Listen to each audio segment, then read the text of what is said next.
And so we found that compressor work, the turbine provides all that compressor work, so that's going to enable us to find state 5 and then find the pressure, and then the pressure that we have for exhausting there. So WT is then going to be equal to plus 104.2 is going to be equal to H5 minus H4 minus H5, which is equal to C sub PP times T4 minus T5. And what we did is we got rid of the RFA, because I specified this, and the RFA is just an additional little calculation. And my goal here is to have you understand, going through this, then in an actual problem we can include the RFA. And so then I have 104.2 is equal to C sub PP 1.10 times 1400 minus T5. And we have that T5 is equal to 1305 Kelvin, and I can solve for P5. P5 is equal to P4 times T5 over T4 to the K over K minus 1 is equal to 480 times 1305 over 1400 to the 3.857. So if I put in the value of K that we had, and then I get, anyway, I get that P5 is equal to 366 kPa. So it went from 480 to 366, and that provided enough work for the compressor.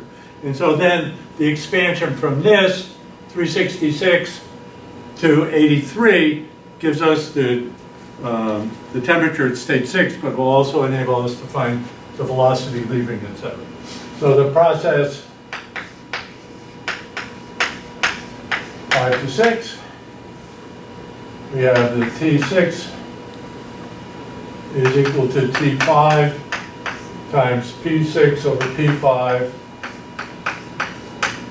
to the K minus 1 over K. So this is 1305 times 83 over 366. So this is 0.2592.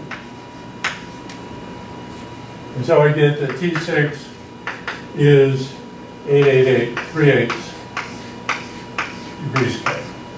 So that gives me the temperature leaving. And now let's do a first law on the overall engine and see what we come up with our V6.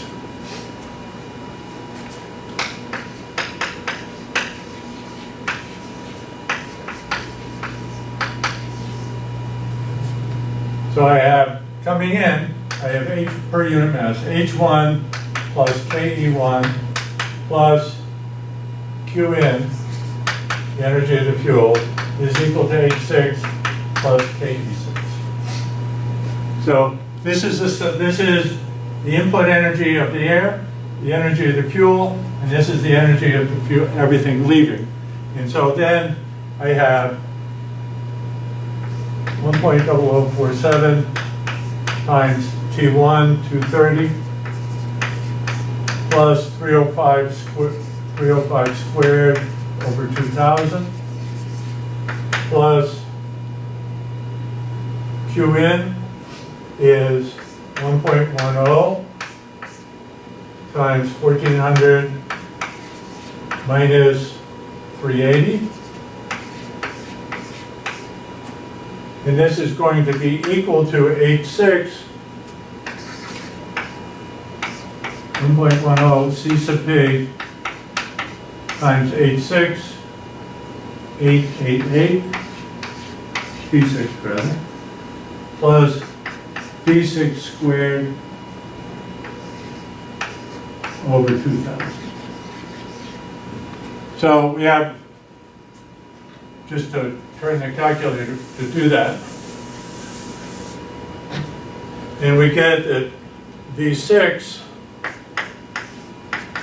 is equal to 919.6 meters per second, and this is equal to VE. And so now we can calculate these various things: the specific thrust, the work, the propulsive efficiency, the thermal efficiency, and on it goes. So we'll do that. So F over m dot A is equal to V sub P times 1 minus V sub P over V sub E is equal to 919.6. So now let's substitute in, and we have VE times 1 minus VP, 305, over VE, 919.6. And so we get this F over m dot A is going to be equal to 614.6 kilonewtons per kilogram per second. So this gives us the kilonewton force per kilogram per second of flow rate through the engine. So that gives us that force per unit mass flow rate going through the engine. And the work is VE VP times 1 minus VP over VP. I do find it's possible to goof up the P's and the E's, so look in the book and make sure that you have them correct. And so this is 919.6 times 305 over 1,000 times 1 minus 305 over 919.6. So we get the work is equal to 187.4 kilojoules per kilogram. The propulsive efficiency is 2 over 1 plus VE over VP. So this is 2 over 1 plus 919.6 over 305. So this is about 0.5. And the thermal efficiency is equal to W over Qn is equal to 187.4 over C sub PP times T4 minus T3 is equal to 187.4 over 1.10 times 1400 minus 380. So we get that the thermal efficiency is low.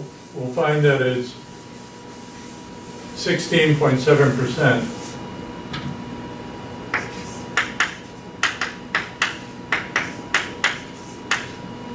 The example in the book used the PR relationship, so I didn't use those here. And so we did this with the reversible adiabatic processes. And for homework for you,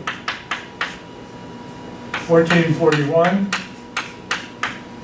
and 1439.